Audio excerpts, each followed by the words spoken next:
ದರ್ಶಿ vlogs ವೀಕ್ಷಕ ಬಂಧುಗಳಿಗೆ ನಮನಗಳು.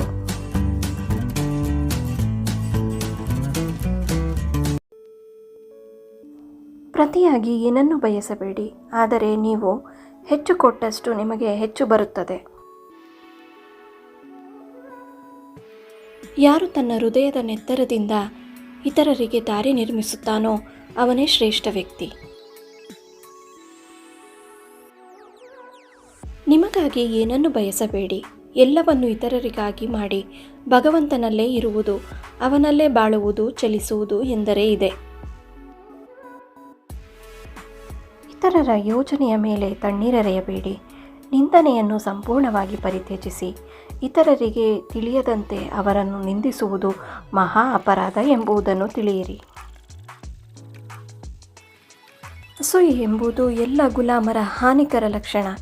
ಅದೇ ನಮ್ಮ ದೇಶದ ದೊಡ್ಡ ಪಿಡುಗು. ಅದನ್ನು ಯಾವಾಗಲೂ ತೊಡೆದು ಹಾಕಿ.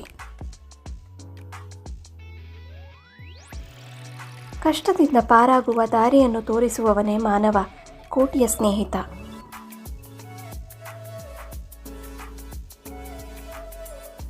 ನಿಮ್ಮ ತಪ್ಪಿಗಾಗಿ ಇತರರನ್ನು ದೂಷಿಸಬೇಡಿ. ನಿಮ್ಮ ಕಾಲ ಮೇಲೆ ನೀವು ನಿಲ್ಲಿ. ಸಂಪೂರ್ಣ ಜವಾಬ್ದಾರಿಯನ್ನು ನಿಮ್ಮ ತಲೆಯ ಮೇಲೆ ಹೊತ್ತುಕೊಳ್ಳಿ.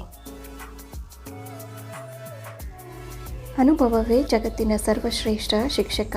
ಉಸಿರಾಡುವವರೆಗೂ ಕಲಿಕೆ, ಜ್ಞಾನಾರ್ಜನೆಯೇ ಜೀವನದ ಗುರಿಯಾಗಿರಲಿ. ಶತಮೂರ್ಖ ಕೂಡ ತನ್ನ ಹೃದಯಕ್ಕೆ ಹತ್ತಿರವಾದ ಕೆಲಸವನ್ನು ಸಾಧಿಸಬಲ್ಲ, ಆದರೆ ಮಾಡುವ ಕೆಲಸವನ್ನು ತನ್ನ ಅಭಿರುಚಿಗೆ ತಕ್ಕಂತೆ ರೂಪಿಸುವವನು ಮಾತ್ರ ಬುದ್ಧಿವಂತ. ಸಾಧ್ಯವಾದರೆ ಸಹಾಯ ಮಾಡಿ, ಇಲ್ಲದಿದ್ದರೆ ಕೈಕಟ್ಟಿಕೊಂಡು ಸುಮ್ಮನೆ ನಡೆಯುವುದನ್ನು ನೋಡುತ್ತೀರಿ. ನಿಮಗೆ ಸಹಾಯ ಮಾಡಲಾಗದಿದ್ದರೆ ನೋಯಿಸಲು ಪ್ರಯತ್ನಿಸದಿರಿ. ಈ ಪ್ರಪಂಚ ಒಂದು ದೊಡ್ಡ ಗರಡಿ ಮನೆ. ನಾವಿಲ್ಲಿ ಬಲಿಷ್ಠರಾಗುವುದಕ್ಕೆ ಬಂದಿದ್ದೇವೆ. ಶಕ್ತಿಯೆಲ್ಲ ನಿಮ್ಮೊಳಗೆ ಇದೆ. ನೀವು ಏನು ಬೇಕಾದರೂ ಮಾಡಬಲ್ಲಿರಿ, ಎಲ್ಲವನ್ನೂ ಮಾಡಬಲ್ಲಿರಿ. ಯಾವಾಗಲೂ ಒಳ್ಳೆಯದನ್ನೇ ಮಾಡಿ. ನಿರಂತರವಾಗಿ ಸದ್ವಿಚಾರವನ್ನೇ ಆಲೋಚಿಸಿ. ದುಷ್ಟ ಸಂಸ್ಕಾರಗಳನ್ನು ನಿಗ್ರಹಿಸುವುದಕ್ಕೆ ಇದೊಂದೇ ಮಾರ್ಗ. ಮೊದಲು ನಿಮ್ಮನ್ನು ನೀವು ಜಯಿಸಿ, ಆಗ ಮಾತ್ರ ಇಡೀ ಜಗತ್ತನ್ನೇ ಜಯಿಸಬಹುದು.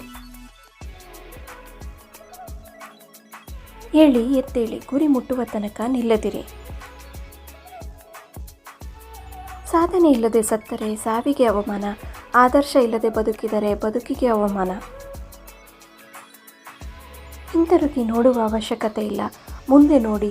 ನಮಗೆ ಅನಂತ ಶಕ್ತಿ, ಅನಂತ ಉತ್ಸಾಹ, ಅನಂತ ತಾಳ್ಮೆ ಬೇಕು.